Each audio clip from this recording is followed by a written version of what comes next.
everyone, and welcome to this video today. This is going to be the first in a series of short videos where I am going to be talking everything drafting film. I see online much of the time so many questions, often repeatedly asking, what is drafting film? How do you use it? Why would you use it? What is clear film? What is matte film? What is one-sided? What is double-sided? What is Duralar? So many questions, but like I say, I repeatedly see them asked online over and over. So I thought, let's do a few short videos breaking it down into answers to all of those questions. So in this first video of the series, we are going to look at what is drafting film. So drafting film traditionally is a material that would have been used, and still is used, in architecture, so for architectural drawings, for art layouts. And the brilliant thing about it for technical drawings is you can draw precision layouts on here, and then you can lay one layer of film on top of another. So like for building blueprints and three-dimensional images, you can layer one plan on top of another.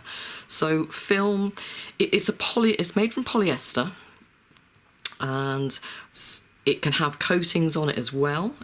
It can be used for printing and also obviously manual drawing on the film. So we're going to look at the different types of film first of all as well. As far as using it in the art industry, rather than obviously when it was designed to replace drafting linen in the architect's industry, nowadays obviously it's promoted more and more for working with graphite, inks, coloured pencil, all different types, even pan pastel, all different types of mediums. And obviously as we experiment more, we discover that it does a lot more for us. So, here are the different types of film. Now, there are other makes of film, but for this video I am going to be focusing on the brands that I work with the most and the one that I would recommend. You can get different makes in different countries, but this is graphics.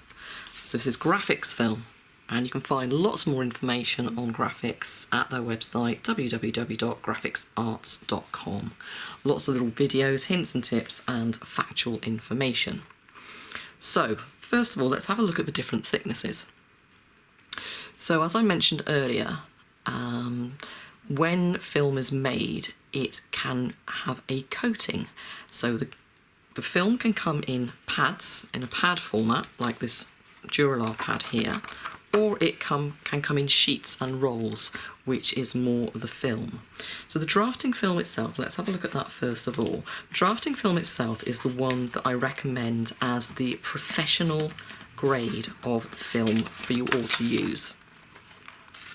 The Duralar, which we will come to later, and in another video, a later video, I will be doing a side-by-side demonstration to show the difference between, the direct difference between application of colour pencil onto drafting film as opposed to Duralar. So the Duralar is considered the student grade of film,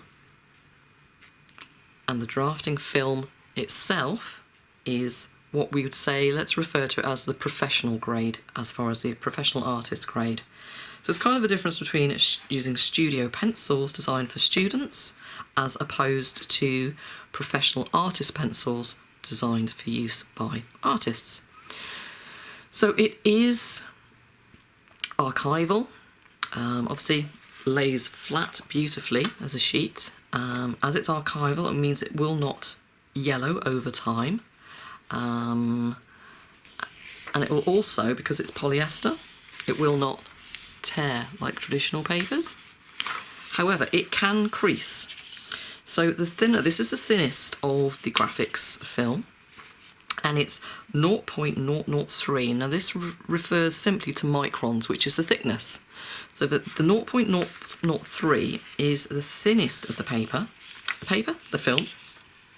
So this one is slightly flimsier and just does take a little bit more care to work on it, because there can be if you're not careful, you could crease the film. If you crease the film, there's no way of really getting that crease out. So you just need to be careful. So the thicknesses go from 0.003, slightly thicker to the 0.004, 0.005 up to 0.007. So this is the 0.007.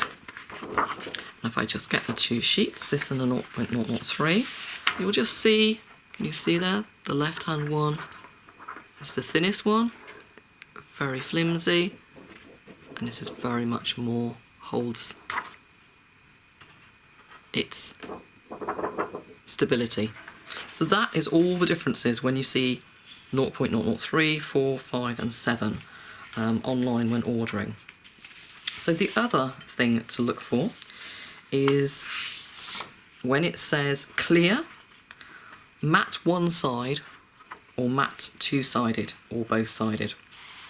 I highly recommend using the matte two-sided. And what this means is that there is a special coating that has gone onto the film, onto the polyester, that has a tooth. The clear, the one-sided, has the let's just say it's like a frosted texture coating, very, very frosted coating. It feels smooth to the touch, it's very smooth. But if you turn it over, I'm just trying to get it there, see? It's catching in the light. The other side is glossy. Now in a later video, I'm going to show you what you can do with that glossy texture if you've bought one-sided film by mistake, but that will be in another video. There is a way of adding some abrasion, there you go, there's the clue, to the back of that film to give you some texture to add pigment to. So that is the one-sided film, and the one that we like to use is the two-sided. So here, I'll flip this one over, can you see there's no reflection? It's the same matte coating on both sides of the film, and this allows us some tooth to lay pigment on the front and the reverse. And I will talk more about this later on as to why you will use the front and the reverse of a drawing.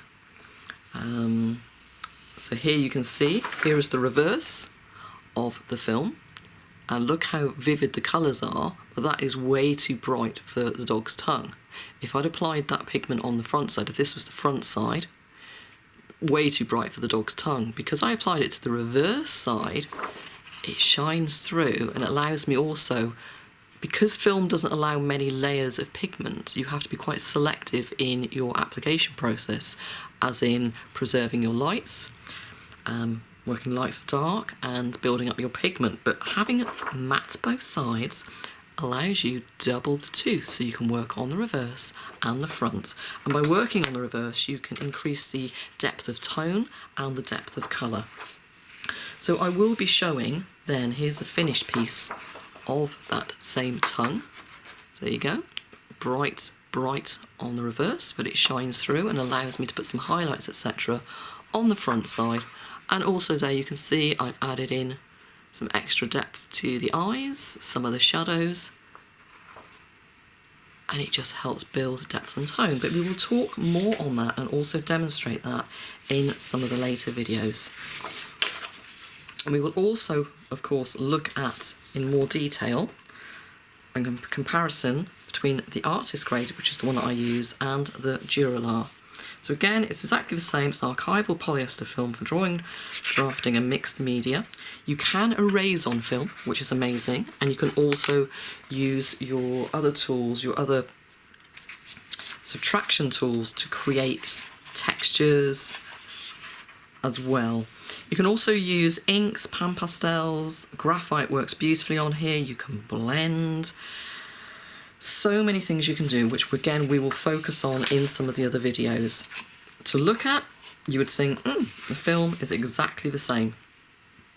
The Duralar and the film is exactly the same, but they do perform differently. You can create beautiful works of art just using the Duralar, but if you want to get the best from your film, go for the double matte or two-side matte drafting film. A couple of other films just to mention, which are quite new. So this is the craft plastic, but this is Duralar. Duralar comes in the pads. The craft plastic are just a way of labelling and advertising them when they are broken down into sheets, because this is more for crafters to use that don't want a whole pad. So this is slightly thicker. So if we go back, it's 0.010. So if you think about the drafting film, the thickest was 0.007. This is thicker again. And these come in opaque white and also black. And they allow for beautiful, rich work. So here you can see this is a you can work so quickly on film as well, another of its advantages. So this is just white on black to create a cute little puppy dog, and I just love it. It's so quick, so easy to work with. It doesn't accept the knife as well as the white one, as the drafting film itself. Again, we will do some comparisons, direct comparisons later on. So hopefully that's explained briefly on what film is all about. It can be used, like I say, in engineering, it can be used for laser cutting, stencil making, obviously lots of mixed media. You can use so many things on here, but my next videos will be focusing on the materials that I mainly work with on film, and that they are going to be colour pencil, possibly some graphite. I'm going to show how to mix and blend, how to create texture, how to use those tools for subtraction techniques, and also doing those direct comparisons between the film and the Duralar. So I hope that helps, and I hope to cover all the answers to the other questions as I work through the series of the videos. So thank you very much for watching, and I look forward to joining you on the next one.